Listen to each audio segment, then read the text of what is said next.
My name is Tania Wallace. I am a singer-songwriter, and I was at I believe to be one of P. Diddy's freak-offs. Now when they did the raid, I'm on them tapes, and there's multiple A-list celebrities running the on me, including certain people that are presidential. When it comes to jaw-dropping Hollywood scandals, Diddy's name has been making headlines with some shocking allegations recently. But what we're diving into today is on a whole nother level. Two women have stepped forward, breaking their silence about what really went down at his infamous freak-offs. And trust me, it's not just about wild parties. Their stories hint at unsettling secrets involving young individuals and a list of A-list celebrities that'll leave you speechless. Just when you thought you'd heard it all, this bombshell could change everything. Stay with us, because this could be the biggest Hollywood shakeup yet. Truth really is stranger than fiction.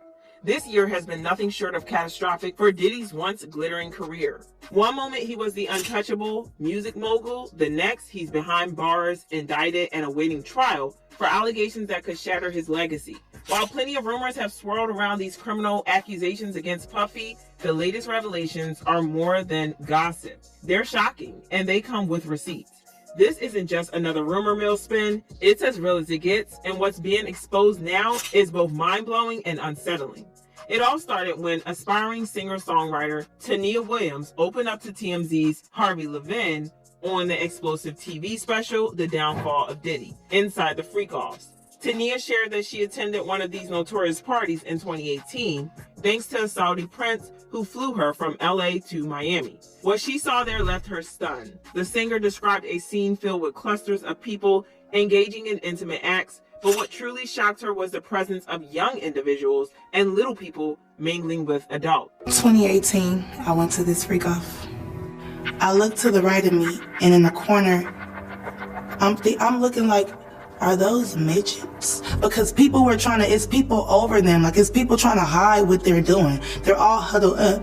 So I'm like, what is that? But no, they weren't. They were little people. And, I don't want to say too much. They were little people. So the whispers about Diddy and his inner circle allegedly having inappropriate relationships with little people have been circulating for months. But Tania's interview blew the lid off, bringing those rumors into the spotlight like never before.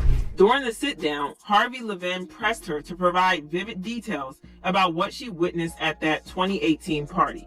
However, the singer seemed hesitant, clearly worried about saying too much.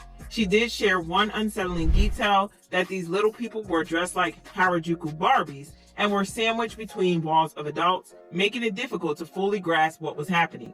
Use your common sense. Dressed up like little Harajuku Barbies, red lipstick, looking like real sex, revealing like cute.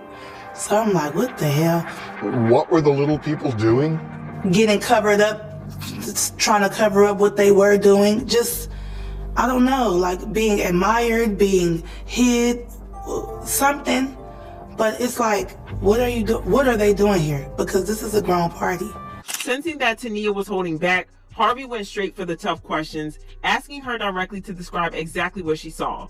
While she remained cryptic, her consistent focus on little people left no doubt about her claim. Still, her reluctance to spill every detail left viewers torn, some frustrated by her vagueness, others understanding of her caution. About adults who are little people, or are you talking about minors?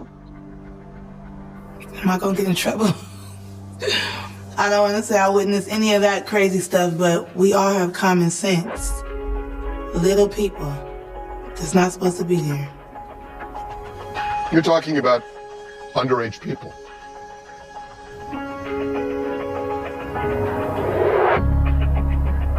It's a shame.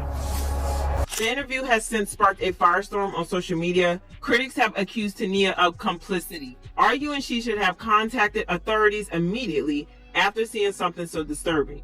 But many have come to her defense, applauding her bravery for speaking out at all.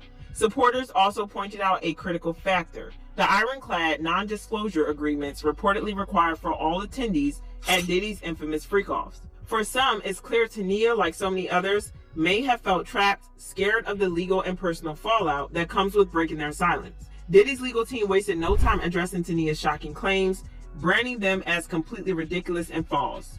In a fiery statement, they accused the government of using these unsubstantiated allegations about Diddy's alleged dealings with little people as a strategic move to damage his case. They didn't hold back, issuing a strong rebuttal through TMZ. Ms. Tania Wallace has no credibility, and her claims about freak-offs and minors are completely and categorically false. As we've said before, Mr. Combs cannot respond to every new publicity stunt, especially to factually ridiculous claims. Mr. Combs has full confidence in the facts and the integrity of the judicial process. In court, the truth will prevail. The accusations against Mr. Combs are pure fiction. But just as Diddy's team was trying to extinguish the flames ignited by Tania's revelations, another firestorm erupted, this time a full-blown hurricane. Enter Adria English, a completely different woman with her own explosive story to tell. If you thought Tania's interview was jaw-dropping, Adria's is next level. She didn't hold back or sugarcoat anything. Adria, who's been making waves in the media lately with accusations about Diddy and his alleged criminal enterprise, finally got her chance to fully share her story thanks to Lionel B, who gave her the platform. And what she revealed was nothing short of mind-blowing. Adria disclosed the dark secrets she uncovered while working for Diddy, including claims that the feds informed her she appeared in some of the many tapes recovered from his mansion, allegedly engaging in inappropriate acts with famous politicians. The details Adria shared were chilling and graphic, leaving everyone stunned. If you thought Tania's account was heavy, buckle up, because Adria's revelations take this scandal to an entirely different level. Before diving into the juicy details about Diddy, Adria felt the need to address her past in the adult film industry. She didn't want anyone to assume she was trying to play the victim card for cheap publicity. For context, Adria revealed that her production team was behind the infamous Ray J and Kim K video that went viral years ago. Ray J and Kim Kardashian to connect.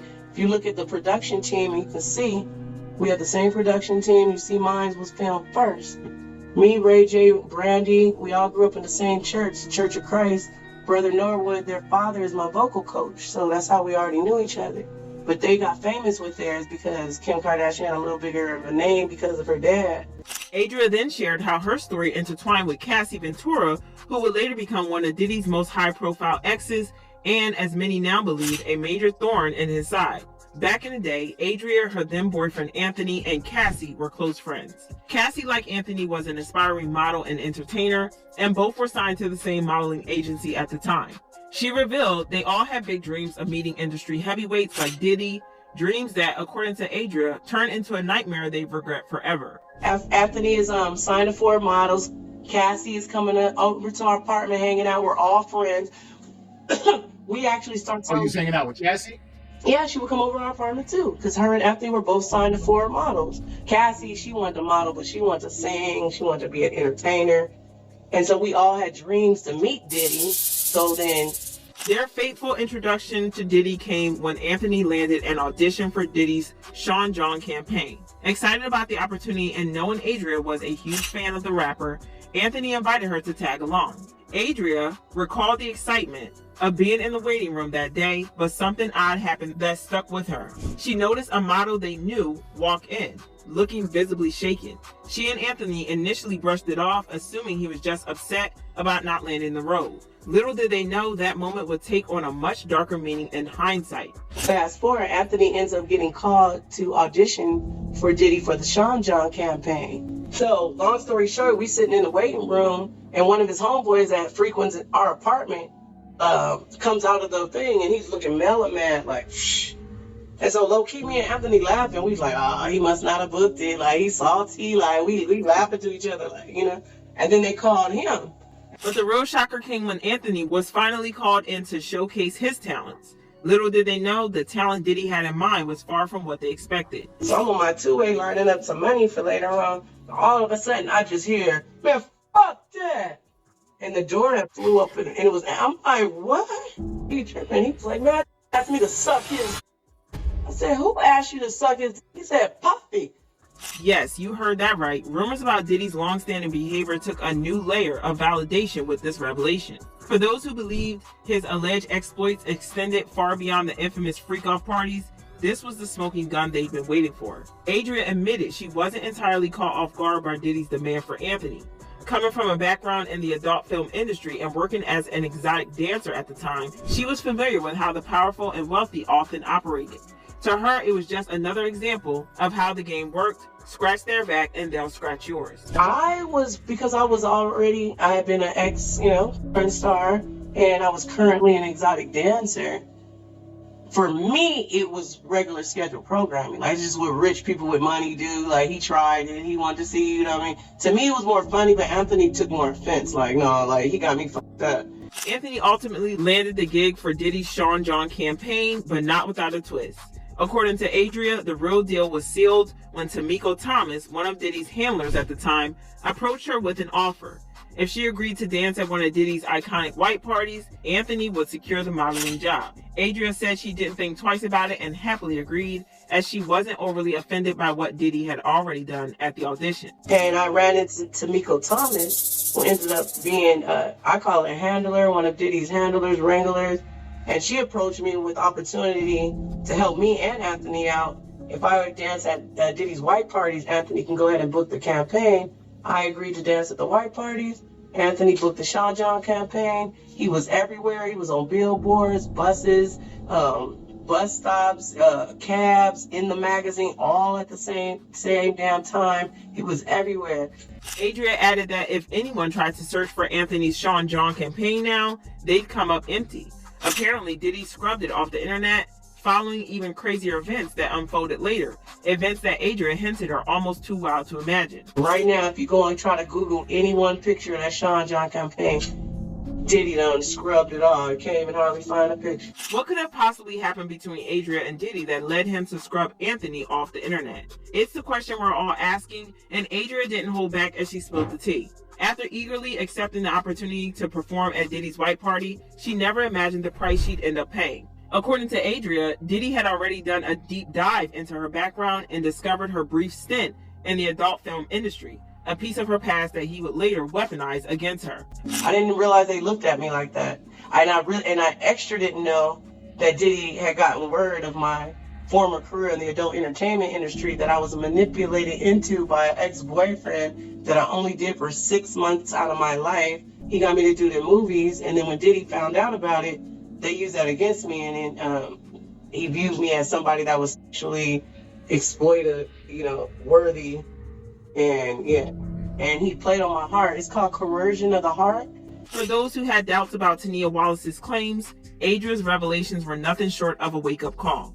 While plenty of rumors about Diddy have made the rounds on social media, none have been this detailed or personal. Adria's courage to share her first-hand experience added a new dimension to the controversy. Adria revealed that Diddy preyed on her dreams of stardom, using her ambition as leverage to manipulate her into doing his bidding. She admitted to falling for it, thinking it was her big break, but instead of helping her rise to fame, Diddy allegedly exploited her, turning her into a pawn in his game of power and influence. When I told him that I rap and I sing, and he said I was dope. And he said he was going to bring me and I had a girl group out. Like, I'm the Beyonce of my group. They even told you that I was the dopest one. And it's called Coercion of the Heart. And he played on the fact that he knew I liked to rap, sing, and perform. And that's why he would bring me back year after year saying, you're getting closer, like initiation, you're getting closer. According to Adria, Diddy would use her in negotiations with high-profile clients, allegedly coercing her into intimate situations that he recorded. These recordings, she claimed, were later used as leverage to maintain control over these individuals.